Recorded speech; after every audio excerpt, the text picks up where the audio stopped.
नमस्कार। अ, आजकल आप लोग सोशल मीडिया पोस्ट पे आलू, बैंगन, भिंडी, लौकी की फोटोज़ बहुत देखते होंगे और कैप्शंस होते होंगे, ये तो हमने अपनी बालकनी में उगाया है, तो ये तो हमने अपने छत पे उगाया है। अच्छी बात है, आप टेरेस फार्मिंग कर रहे हैं या फिर आप अपने बालकनी के गमलों में कुछ उगा ले रहे हैं। हेल्थ के लिहाज से भी अच्छा है और सस्टेनेबिलिटी के लिहाज से भी बेहतर है, ठीक है, उगाना चाहिए। लेकिन अभी गर्मी का मौसम चल रहा है और गर्मी 45 डिग्री, 48 डिग्री, 50 डिग्री एकदम तूफान मचाए हुए है। ऐसे में रुक के सोचने का काम नहीं है। ऐसा क्या हो गया है कि हम गमलों तक सिमट के रह गए हैं।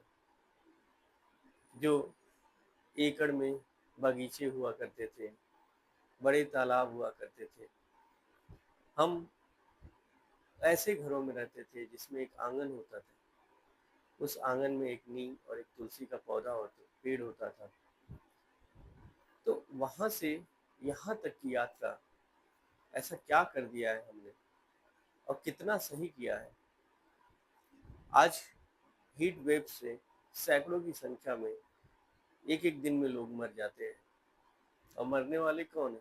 ज्यादातर गरीब है जो सड़कों पे इस गर्मी में काम करने के लिए मजबूर है। हीट वेव के कारण उनका मल्टी ऑर्गन फेलर होता है और काल के गाल में समा जाते हैं।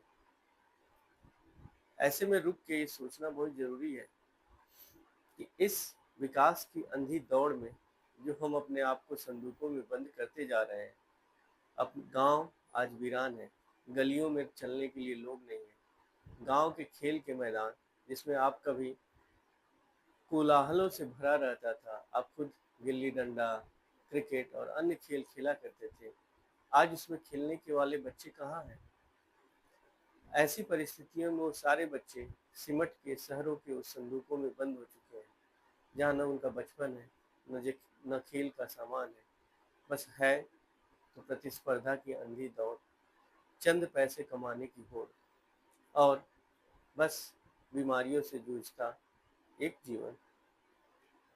यदि ऐसे में अब भी नहीं संभला गया तो टेरेस गार्डनिंग, अपने बालकनी की गार्डनिंग, गमलों का बैगन और लौकी आपके भविष्य को, आपके अस्तित्व को नहीं बचा पाएगी। गार्डनिंग करनी चाहिए, जरूर करिए, लेकिन जो हमारा अर्बन सेंट्रिक विकास था, शहरों पे केंद्रित विकास था, वो मॉडल इतना फ्लॉड था, उस मॉडल को सरकार ने खुद समझ के बदला कि अभी भी हम विकास की धारा को पूरी तरह से गाँव में नहीं जोड़ पाए। जो हमारी इंडस्ट्रीज हैं, जो हमारे रोजगार के साधन हैं, गाँव में भी तो लग सकते हैं। बस एक सड़क ही तो चाहिए। यदि पटना से, लखनऊ से, इंदौर से कोई सामान मुंबई जाता है तो इंदौर शहर की बजाय वो इंदौर के गांव के 40 किलोमीटर दूर, 50 किलोमीटर दूर एक्स्ट्रा ट्रैवल कर सकता है, जिसके कारण वहाँ के रहने वाले लोग कम से कम एक अच्छे वातावरण में रह पाएंगे। प्रकृति का भी वहाँ संरक्षण संभव होगा।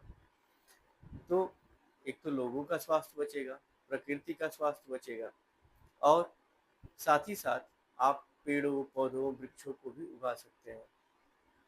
तो आवश्यकता इस बात की है कि नीतिगत स्तर पर तो जो चीज़ें बदलती है उसमें समय लगता है, क्योंकि बहुत बड़ी आबादी को बदलना रहता है, बहुत बड़ी चेंजेस करने रहते हैं। लेकिन छोटे छोटे चेंजेस हम अपने स्तर पर कर सकते हैं। जैसे कि हम यदि कोई भी घर बनाए, एक कोशिश रहे कि उसका 1/3 हिस्सा हम एक लॉन या गार्डन के लिए छोड़ दें। जरूरी नहीं कि ड्राइंग रूम घर के अंदर ही हो, आप अपने बगीचे में एक छोटा सा हट बना के भी ड्राइंग रूम बना सकते हैं। वो हट भी आपके ड्राइंग रूम का ही काम करेगा। जरूरी नहीं कि आप हमेशा शहरों की तरफ इसलिए भाग जाएं कि गाँव की ज़िंदगी में वो तड़क भड़क नहीं है। बहुत सारे लोगों को देखा जाता है वो शहर सिर्फ और सिर्फ इसलिए चले गए कि उनके चाचा का लड़का, उनके भतीजा वहाँ रह रहा है। इस अंधी दौड़ में अपने जीवन को, इस प्रकृति को तबाह करने की बजाय आप स्वयं से डिसीजन लीजिए कि क्या आपके जीवन को बेहतर बना सकता है, आपका जीवन किसके लिए है, वो बेहतर होगा, वो अच्छा होगा। यदि धीरे धीरे हम अपनी सोच बदलेंगे, अपना तरीका बदलेंगे, अपने रहन सहन का स्वरूप बदलेंगे, प्रकृति को बचाने की दिशा में बिजली को बचाएंगे, पर्यावरण को प्रदूषित होने से बचाएंगे, प्लास्टिक कचरे को रोकेंगे, ये धीरे धीरे चेंजेस जो हम आज 45, 48, 52 में हीट वेव्स को आपदा बनते देख रहे हैं, वो चीज़ें रुक सकती हैं और पुनः हम एक अच्छे जीवन की तरफ जा सकते हैं। यही हमारा संदेश है। ज़्यादा से ज़्यादा आप पर्यावरण की तरफ जाने का प्रयास करिए, यही हमारे भविष्य का मार्ग होगा। धन्यवाद।